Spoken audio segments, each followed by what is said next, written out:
¿Sonará esto?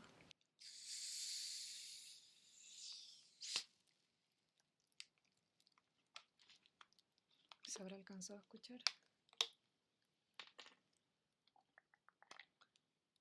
Vamos a... ojalá suene.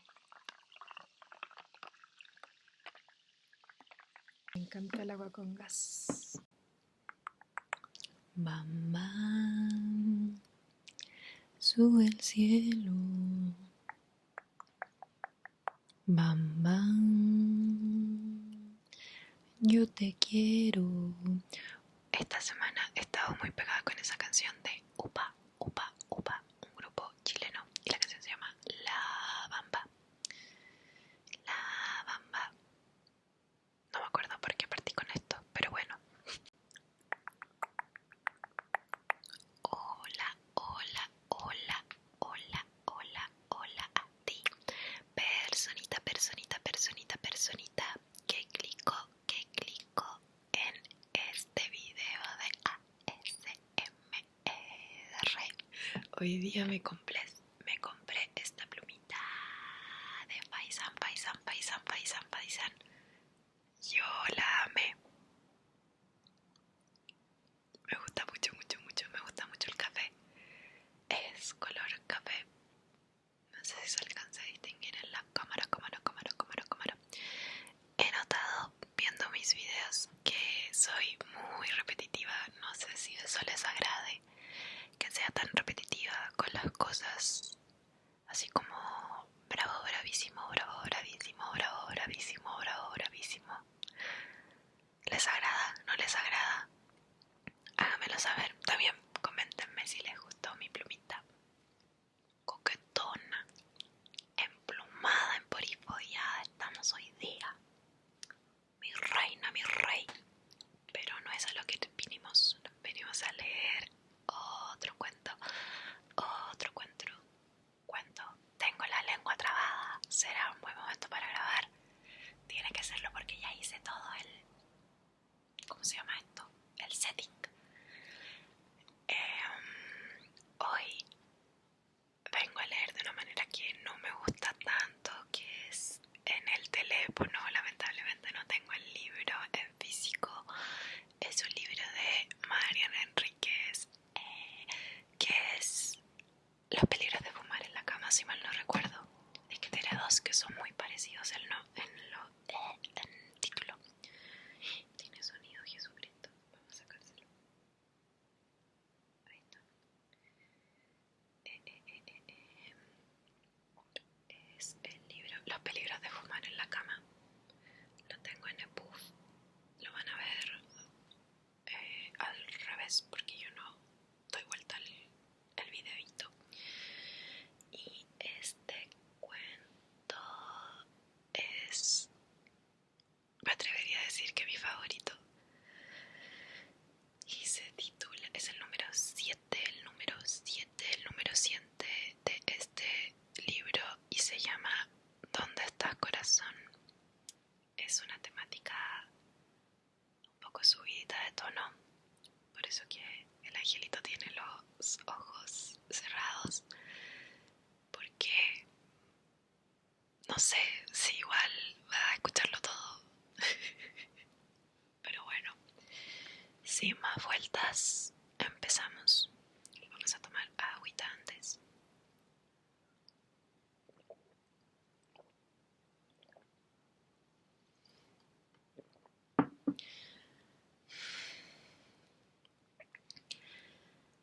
Tengo 3 recuerdos de él, pero uno de ellos puede ser falso. El orden es arbitrario. En el primero está sentado en un sillón completamente desnudo sobre una toalla, mirando la televisión. No me presta atención. Creo que lo espío. El pene descansa entre una mata de pelo negro y la cicatriz que le atraviesa el pelo es de un rosado oscuro. En el segundo, su mujer lo lleva de la mano a la habitación. También está desnudo. Me mira de reojo. Tiene el cabello bastante largo, incluso para la época, los años 70. Y no le veo la cicatriz. En el tercero me sonríe de cerca, el rostro casi pegado al mío. En el recuerdo me siento desnuda y tímida, pero no sé si es real. No tiene la misma naturalidad de los otros. Pude haberlo inventado, aunque reconozco esa sensación de timidez y vulnerabilidad que con frecuencia se repite en mis sueños. No sé si me tocó. La sensación que acompaña su recuerdo se parece al deseo cuando, de ser ciertas mis sospechas, debería parecerse al horror. No le tengo miedo. Su rostro no me atormenta, aunque me esfuerce por provocar algo similar al trauma infantil y sus consecuencias en la vida adulta. Yo tenía 5 años cuando lo conocí. Él estaba muy enfermo, lo habían operado del corazón y la cirugía había salido mal. Lo supe después, cuando dejé de visitar su casa. En realidad la casa de mis amigas, sus hijas. Lo supe cuando él murió. No recuerdo cómo se llamaba y nunca me atreví a preguntárselo a mis padres. Un tiempo después de su muerte empecé a usar las uñas para marcarme el pecho, justo en la mitad, imitando su cicatriz. Lo hacía antes de dormir, desnuda, y levantaba la cabeza para ver el trazo de piel irritada, hasta que se desvanecía y el cuello me quedaba dolorido. Cuando hacía mucho calor me gustaba entrar a la pieza que mi mamá llamaba de soltera, porque era la más fresca de todas. Era la única que nadie ocupaba, porque mamá la usaba como un depósito de libros y muebles viejos. Yo adoraba esa habitación. Me gustaba tirarme en el sillón de cuerina, siempre frío, desnuda, llevarme un ventilador chiquitito y leer toda la tarde. Mis amigos del barrio de la escuela estaban en la pileta del club, pero no me importaba. En esa pieza me había enamorado perdidamente. Por primera vez, cuando encontré a Helen Burns en una edición medio desarmada de Jane Eyre. Yo sé que no se pronuncia así, pero se me hace muy mamón pronunciarlo Jane Eyre, porque probablemente también lo estoy pronunciando mal. Así que Jane Eyre, ilustrada. Odiaba esos dibujos, porque mostraban a Helen mucho más grande de lo que el libro decía, y porque por algún motivo la habían imaginado rubia, aunque en el libro nunca se mencionaba su color de cabello. Y ella no era así, y yo lo sabía, porque durante todo ese verano la imaginé sobre el sillón que se había convertido en la cama del orfanato, la cama donde Helen, tísica y moribunda, tan hermosa, moría mientras yo la tomaba de la mano. Helen era un personaje menor en el libro. Jane, la protagonista, llegaba al espantoso colegio para señoritas Lowood y no podía hacerse amiga de nadie, porque el director, el malvado Brockenhurst, la había avergonzado delante de todas sus compañeras, pero a Helen no le importaba. Helen se hacía amiga de Jane, estaba más allá de todo, porque estaba cerca de la muerte. Presentí que me iba a enamorar de ella cuando Jane la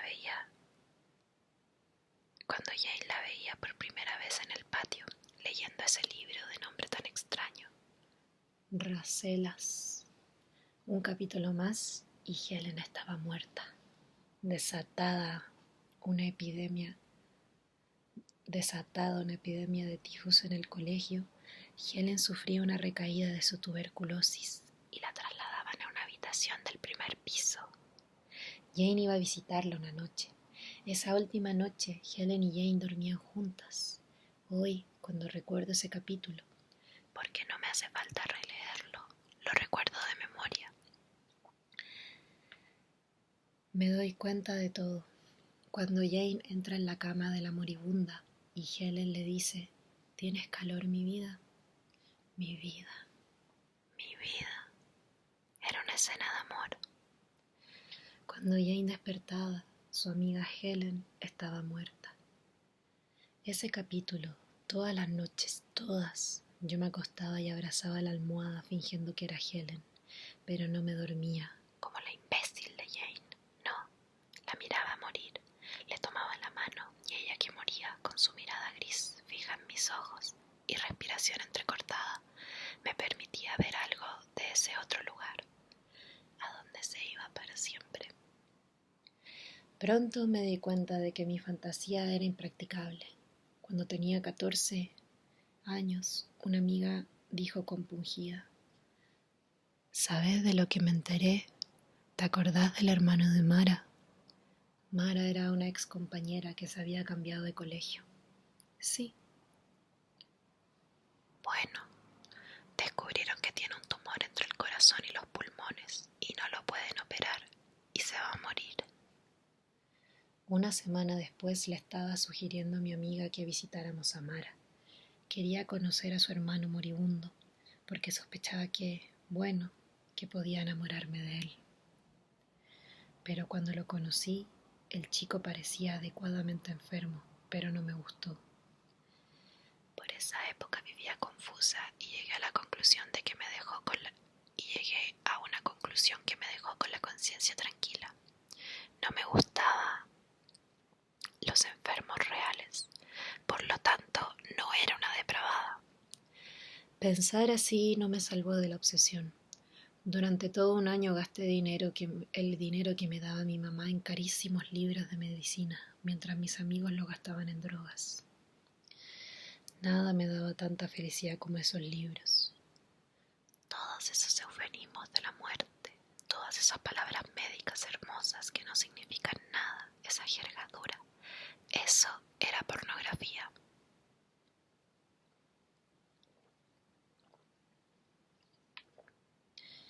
Para ese entonces tenía bastante claro que me excitaba y que no, y por eso había desarrollado un creciente tedio hacia las novelas victorianas, donde siempre aparecía algún enfermo, pero nunca se sabía muy bien de qué se estaba muriendo. Los tísicos me tenían un poco harta. Una vez superado el brutal enamoramiento con Hipólito, el tuberculoso adolescente del idiota, que duró más de un año, quería pornografía. Los enfermos como Helen, Tadzio o Hipólito eran erotismo, sugerencias, y siempre eran personajes secundarios. Hipólito era ideal, hermoso. Dostoyevsky se encargaba de poner en la boca del príncipe Mishkin aquello de tiene una cara muy bella que me hacía temblar. Adolescente definitivamente moribundo y terco y vulnerable y malvado, pero hablaba mucho y se desmayaba poco. Estaba cansado de que me describieran las palideces y los sudores y la tos. Quería más datos. Quería sexo explícito. Los libros eran ideales y además me ayudaron a especificar los fetiches. Pasaba de largo las enfermedades neurológicas. No me gustaban las convulsiones, ni los retrasos mentales, ni las parálisis, y ciertamente el sistema nervioso me aburría. Me tenía sin cuidado, curiosamente, toda la oncología. El cáncer me parecía un poco vulgar. La pobre señora tiene un tumor, decían las viejas, y también se le dice la papa. Y habían demasiadas películas de cancerosos heroicos. Me gustaban los enfermos heroicos, pero no los que eran un ejemplo de vida. Y qué sin gracia la nefrología. Estaba claro que la gente se moría si sus riñones dejaban de funcionar, pero a mí no me importaba porque de por sí la palabra riñones me parecía espantosa. Ni hablar de lo gastrointestinal, tan sucio. Estaba claro lo que me gustaba, de dónde me detenía, y, una vez descubierta la especialidad, me dediqué solo a eso. Me gustaban los enfermos pulmonares. Reminiscencias de Helen, Hipólito y todos los otros tísicos con seguridad. Y los enfermos cardíacos. Esto tenía su costado vulgar, pero solo si eran ancianos. O después de los 50, cuando empezaban a intervenir espantos como el colesterol. Si eran jóvenes, Qué elegancia, porque por lo general no se notaba. Si eran hermosos era una suerte de belleza arruinada, pero secreta. Todas las otras enfermedades solían tener un plazo. Esto era diferente. Podían morirse en cualquier momento. Una vez me compré un CD de una médica, donde todos los empleados pensaban que era una estudiante.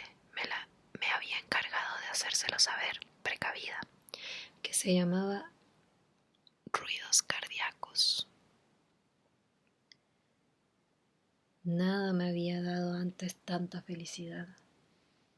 Supongo que a los hombres y mujeres normales les provoca escuchar gemir de placer al sexo que les guste. A mí me lo provocaba escuchar el latir de esos corazones arruinados. Tanta variedad, tantos latidos diferentes, todos significando cosas distintas, todos hermosos. Las otras enfermedades no se escuchaban. Es más, muchas se olían, cosa que me desagradaba. Si salía con el MP3 player a andar en bicicleta, tenía que parar porque me excitaba demasiado. Así que lo escuchaba de noche en casa, y en esa época me preocupé porque no me interesaba el sexo real. Las pistas de audio con latidos de corazones lo suplían todo. Podía masturbarme con los auriculares puestos por horas, chorreando entre las piernas, con el brazo contracturado de tanto frotar y el clítoris inflamado hasta alcanzar el tamaño de una uva grandota. Decidí deshacerme de los latidos grabados después de un tiempo. Iba a volverme loca. Desde entonces, una de las primeras cosas que hacía con un hombre era apoyar mi cabeza sobre su pecho, para descubrir algún latido desordenado o un soplo, irregularidad, tercer ruido, galope u otra cosa. Siempre me preguntaba cuándo aparecería alguien que fuera una combinación insuperable de elementos. Ahora recuerdo ese anhelo y sonrío amargamente. Puedo precisar el momento en que perdí el control. Después de años de búsqueda estéril, encontré un sitio en internet donde otros fetichistas de los latidos cardíacos compartían sus corazones. Lo hacían en vivo, en chats, pero también tenían un amplio archivo de sonido que podía bajarse, deliciosamente clasificado en latidos normales, anormales, durante el ejercicio, soplos forzados. Yo jamás intervenía en las charlas, solo copiaba esos sonidos y me acostaba a escucharlos. Un ritmo acelerado, regular, de pronto un latido adelantado, otro retrasado, extrasístoles o contracciones ventriculares. Yo pensaba que mis masturbaciones anteriores eran brutales, no tenía idea. Nada sabía de los límites de la calentura. Mi dedo medio entre el labio menor derecho y el clítoris frotando hasta llegar al hueso, hasta que dolía el hueso. A veces hasta sangrar.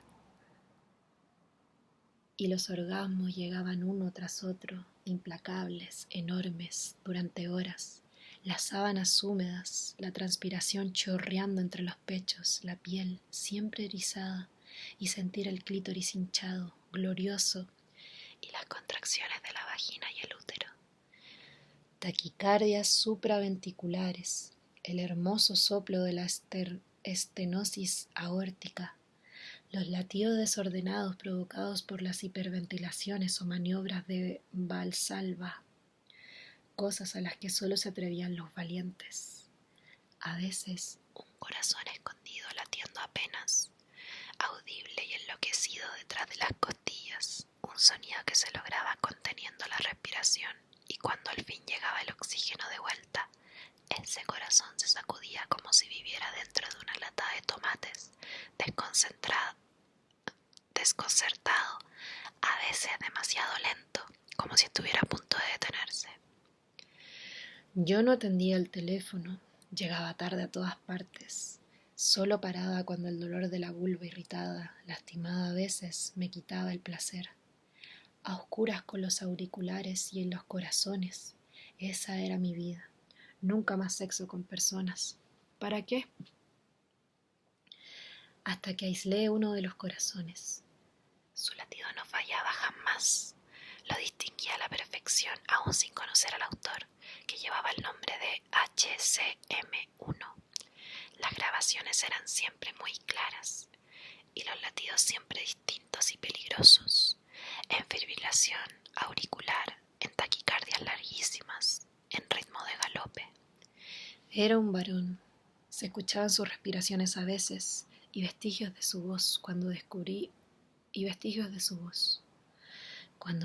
un archivo en el que gemía, porque, decía el texto que acompañaba la pista, había sentido un dolor en el pecho durante la sesión, me decidí a entrar en el chat para conocerlo.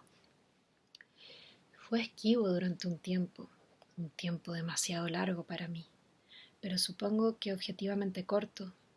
Al mes del primer contacto, accedió a visitarme. Extraño, vivíamos en la misma ciudad, estadísticamente improbable, cuando no imposible, porque nuestro encuentro se había producido en una comunidad internacional de fetichistas. Decidimos no darle importancia, no caer en mensajes del destino o teorías similares. Nos lanzamos solo a disfrutar. Le gustaba que escucharan su corazón. Estaba muy enfermo. Por eso solían rechazarlo en los chats y las comunidades online. Lo creían demasiado extremo, les parecía que iba demasiado lejos.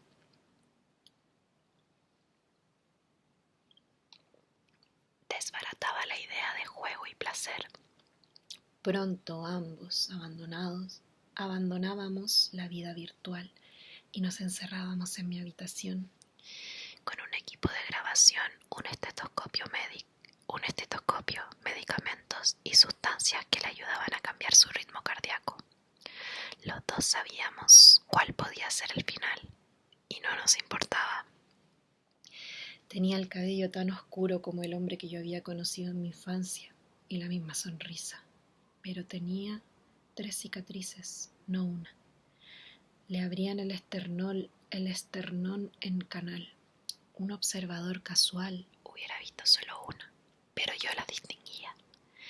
La primera transparente, delgada, casi totalmente oculta por la segunda, de un rosa opalino que brillaba, como trazada con esmalte. La última, más ancha, brutal. Era más oscura que la piel. La cicatriz que le cruzaba la espalda me había detallado ese procedimiento tan doloroso. Era enorme, torpe. Las pequeñas cicatrices del estómago, discretas, estaban distribuidas al azar. La piel de la parte interna del codo estaba marcada como la de un adicto. Había otra cicatriz corta, un hundimiento oscuro en el lado derecho del cuello, tantas marcas y la respiración difícil y los labios enormes que a veces tomaban un color azul como el de sus ojos. Su enfermedad se escuchaba en esas súbitas inhalaciones, cuando se quedaba sin aire al hablar, en los ataques nocturnos de tos que lo dejaban pálido y tembloroso. Todo el tiempo me dejaba apoyar la cabeza sobre su pecho para escuchar. Un latido normal son 2 ruidos, abrir y cerrar. Pero sus latidos tenían 4 ruidos. Un galope, un esfuerzo desesperado, distinto, antinatural. Empeoraba con una taza de café. Asustaba con un poco de cocaína. Muchas veces se desmayaba y yo seguía escuchando con el estetoscopio, aterrada y excitada, hasta que recuperaba una especie de normalidad y él despertaba.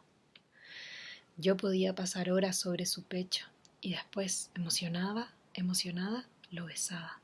Y su risa y su abandono me preocupaban, porque a veces, y cada vez con más frecuencia, a medida que pasaba el tiempo y nuestra intimidad crecía, tenía la certeza de que si escuchaba un segundo más, iba a destrozarlo más aún yo misma, a golpearlo, a abrirlo con las uñas, más marcas, una manera de estar más cerca, de que fuera más mío.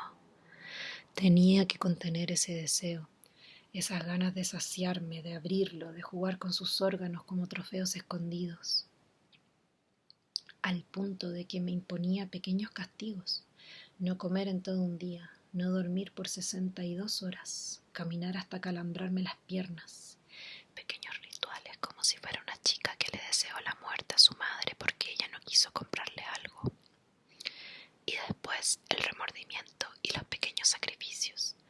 No voy a decir malas palabras, Dios te lo prometo, pero que no se muera mi mamá. Y la mala palabra que se escapa, y entonces las corrías a la noche para ver si mamá todavía respira en la cama mientras duerme. Pero creo que terminé odiándolo. Quizás lo odiaba desde el principio, como odiaba al hombre que me había hecho anormal, que me había hecho una enferma, con su pene cansado frente al televisor. Y esa cicatriz hermosa, el hombre que me había arruinado. Odiaba a mi amante. De lo contrario, algunos juegos resultan inexplicables. Lo hacía respirar velozmente en una bolsa de plástico hasta que veía cómo se le humedecía la frente y le temblaban los brazos. El corazón golpeaba sobre el estetoscopio y él solía rogar basta, pero yo pedía más y él nunca decía que no. Tuve que llevarlo al hospital una vez y cuando regulaban su taticardia con cardioversión, una descarga eléctrica sobre el pecho, como en las resucitaciones, me encerré en el baño más...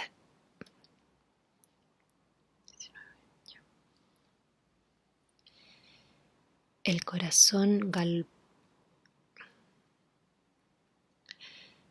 corazón golpeaba sobre el estetoscopio y él solía rogar basta, pero yo pedía más y él nunca decía que no. Tuve que llevarla al hospital una vez y cuando regulaban su taticardia,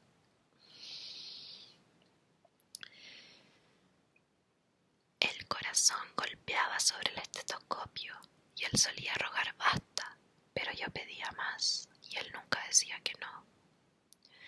Tuve que llevarla al hospital una vez y cuando regulaban su taquicardia con cardioversión, una descarga eléctrica sobre el pecho, como en las resucitaciones, me encerré en un baño cercano y caí sobre el inodoro cuando llegué al orgasmo aullando.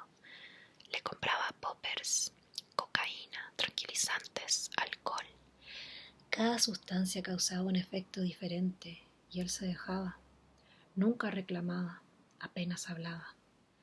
Incluso pagó el alquiler con sus ahorros cuando amenazaron desalojarme del departamento. Jamás volví a pagar. Ya no tenía teléfono. Solo me preocupaba por la electricidad.